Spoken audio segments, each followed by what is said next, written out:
Undisputed. We are live from Los Angeles. I'm Jenny Taft here with Skip Bayless and Shannon Sharp. Good morning, good morning. How are we doing?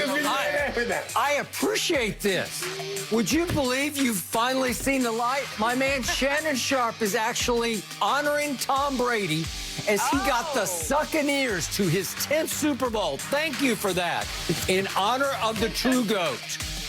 You know what? Thank you. You try to steal my thunder here. You know what? I didn't see that. No, don't do that. You did see you see little Ron. Huh. What'd that say? I thought he was bigger than that. He was huge last night. He was like a lion. Let me get this. I'm gonna get this out your way, Skip. Okay. Get that right there. All right. You don't mind if I put this right here? Nope, you can do that. Hold on, right. Hold on, let me get here. Hold on, Jenny, just a second. Let me get back right. All right, you take your time. Shannon, we got 2.5 hours here. So There you go, Skip. How you doing? Tom Brady makes you sweat, doesn't How he? you doing, Skip? You doing I'm okay? good. Here we go. Did you see that last night? I saw it. I want to talk about it. I got a lot to say. Yeah, plenty to say. Skip had his moment with his GOAT yesterday, and today we talk about Shannon's GOAT. LeBron played his first game in Cleveland in more than 2 years last night, and he definitely made up for lost time in the fourth quarter. LeBron admitted after the game that he was motivated by a member of the Cavs front office on the baseline applauding a miss at the end of the third quarter, and the King then outscored Cleveland by himself, 21-19 in the fourth, a 9-for-10 shooting that included a deep three from the logo. LeBron finished with a season-high 46 points in the 115-108 win, and the Lakers extended their road winning streak to 10 games to start the season. So, Shannon, how impressive was your guy LeBron's performance? If you remember how we talk about these things, there are certain performances that are legendary, things that you'll never forget where you were when you saw it. You probably remember when they put man on the moon. You probably remember that exact day. You were sitting. We're going man in the moon off last night. You remember. Against the 8 and 9 Cavaliers. Skip, and guess who they got 2 victories against? Your Brooklyn Nets. Did Kevin Durant play in the second game? No. Did he play in the first one? Yes. Oh, so he got a victory. It was the first game ever for Kyrie, Harden, and Kevin Durant. Thank you. That was the first game. That was the first NBA game they ever played in their life. Together, yes. Don't do that, Skip. You try to undermine my guy, but I'm not going to let you do it. Skip, he was spectacular. This was a virtuoso. This is why you got to appreciate this, Skip. On a Monday night in January, early in a basketball season, he can give you that. You see, it doesn't see when guys give you great performance, and you love to see guys give you legendary performances in a playoff game. But can they summon that when they got nothing to play for, when there's no one else in the building, when there's very few eyeballs on the television? Can they give you that? The very thing that you and others have applauded Michael Jordan. He gave you legendary performances every night. The thing that we're going to talk about him a little later, Kobe, what you commended Kobe for, the mentality that he played with every single night. He gave you that. And now you want to demean him and look down because, I haven't even spoken yet. Don't worry about it. You did. He gave you that against the lonely Cleveland Cavaliers on a January. Is that a playoff team he played last night? What was Skip? I'm asking guys. You ask Skip. The Lakers play this man as a king's ransom. They don't say we want you to just play good against Boston or play good against the Clippers. We want you to give us performances every night.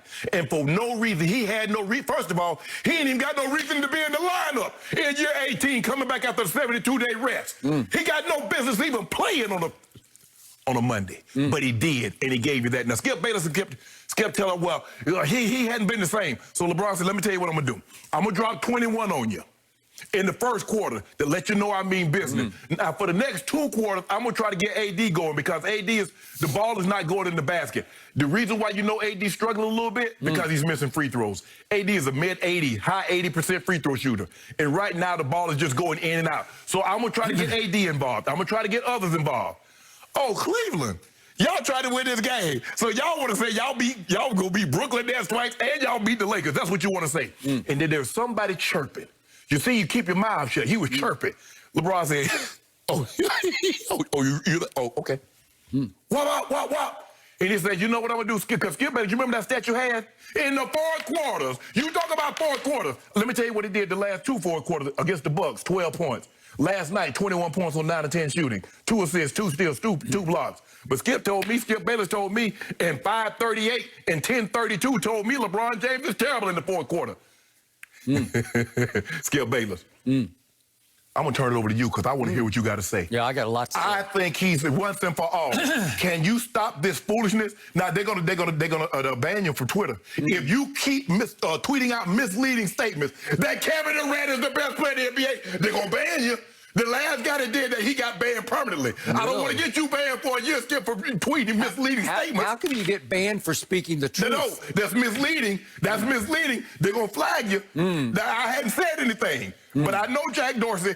That's misleading what you keep doing. Now, you keep putting up that Kevin Durant is the best player in the NBA. I'm going to have no choice but to have you banned. Did you see what Kevin Durant and the Nets did last night to Miami? Oh, with no Tyler Hero and Jimmy Butler? I know, but they played shutdown, lockdown, playoff-style defense. Really, Skip? It was shocking. I mean, they held Miami to 85 points, and Kevin Durant blocked 4 more shots. He's looking like a Defensive Player of the Year candidate to me. Anthony Davis got that in the bag. Anthony Davis got that in the bag. But look, Skip, before you go, Skip, why you do that? So let me ask you a question. Have you seen more 120 and 130 and 140-point games from guys that the Nets have played, or have you seen more 80-point games? 85 total for the Miami That's Heat. one. I can go back and tell you about the 125 that they gave up to just Miami just the other day, and the 147 they gave up to the Cavaliers just the other day, and the 130 they gave up to the Cavaliers just the other day. Take it away. Kyrie Irving was playing his tail off, flying out of bounds to swat loose balls back into play. It was unbelievable. Now, back to LeBron. On a Monday back to night. the story of the night. So, what happened first, I watched the whole live post-game interview with LeBron, as I always do. I don't miss a trick with LeBron James. I watch every dribble. Stop saying the trick. It wasn't no trick. It was a little bit of a trick last night. What was the first thing out of his mouth that he talked about going home? Obviously, seeing his mom, seeing his uncle, getting that home cooking. But then right away, he volunteered this statement. Could we hear it, please? What did he say, Skip? Obviously, you get inspired watching the greats play and, seeing Brady, see the things that he did with that team. That inspired me as well, but I just felt pretty good. I mean, as I have the whole season, I've been getting better and better as each game goes on, and felt good from the beginning and just trying to keep it going.